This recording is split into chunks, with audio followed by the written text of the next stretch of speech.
हरे कृष्णा, राधे राधे। माघ महात्म का 12वां अध्याय। कुंडल और विकुंडल की पूरी कथा सुनने के बाद सहस्त्रार्जुन ने कहा कि हे विप्रश्रेष्ठ, मुझे माघ मास के स्नान के विषय में और भी विस्तार पूर्वक बताइए। मेरी जिज्ञासा अभी शांत नहीं हुई है। तब राजा सहस्त्रार्जुन की उत्कंठा शांत करते हुए दत्तात्रेय जी बोले कि हे राजन, वेदों में जल को नारायण स्वरूप माना गया है। जल स्वभाव से ही उज्जवल, निर्मल, शुद्ध, मलनाशक और पापों को धोने वाला है।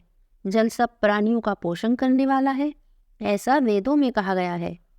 जब सूर्य मकर राशि में चला जाता है, उस माघ के महीने में गौ के पैर डूबने योग्य जल से भी स्नान करने से मनुष्य स्वर्ग को प्राप्त होता है। यदि पूरा मास स्नान करने में असक्त हो तो 3 दिन ही स्नान करने से भी समस्त पापों का नाश हो जाता है। जो व्यक्ति माघ मास में थोड़ा भी दान करे वह भी धनी और दीर्घायु होता है। 5 दिन स्नान करने से चंद्रमा के समान शोभायमान होता है। इसलिए अपना शुभ चाहने वाले मनुष्यों को माघ स्नान जरूर करना चाहिए। जिस प्रकार सभी ग्रहों में सूर्य देव सर्वोत्तम है, इसी प्रकार सभी मासों में माघ मास सर्वोत्तम पवित्र मास है। माघ मास में सूर्य मकर राशि में रहते हैं, इसलिए उस शुभ योग में जल में स्नान करना अत्यंत पुण्यदायक है। यदि इस योग में कोई दरिद्र अथवा निर्धन व्यक्ति 3 दिन भी स्नान कर ले तो उसकी निर्धनता सदा के लिए समाप्त हो जाती है।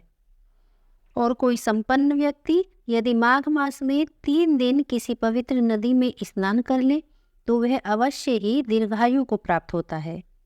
माघ मास की समस्त तिथियां मोक्षदायिनी होती हैं। इन तिथियों पर स्नान करने से पापों का नाश होता है और पुण्य की प्राप्ति होती है।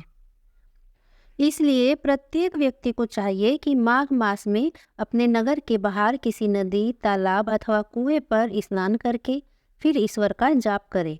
अपने कल्याण के लिए ब्राह्मणों को यथाशक्ति दान दे और उन्हें भोजन कराए।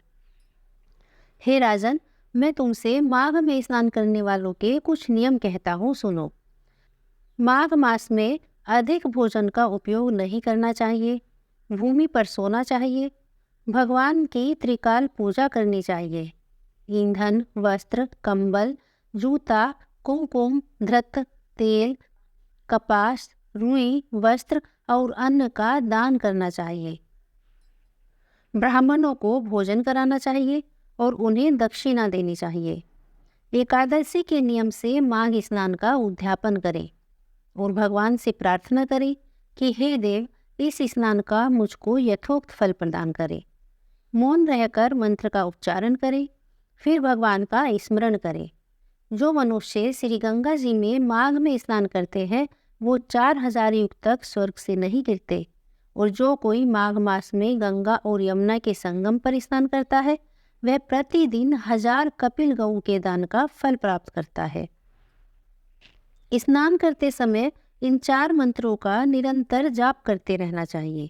पहला गायत्री मंत्र, दूसरा ओम श्री सूर्याय नमः, तीसरा ओम श्री विष्णवे नमः, चौथा ओम श्री नमो शिवाय नमः।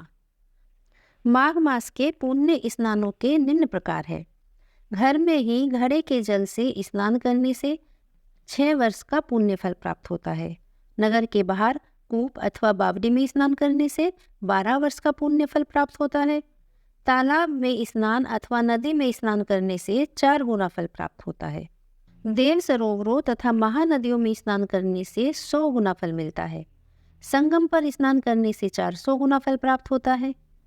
माघ में तमाम देवी देवता अत्यंत प्रचंड रूप से त्रिवेणी में स्नान करने आते हैं। इसलिए जो मनुष्य त्रिवेणी के संगम पर माघ स्नान करते हैं उनके पुण्यों की गणना तो चित्रगुप्त भी नहीं कर सकते।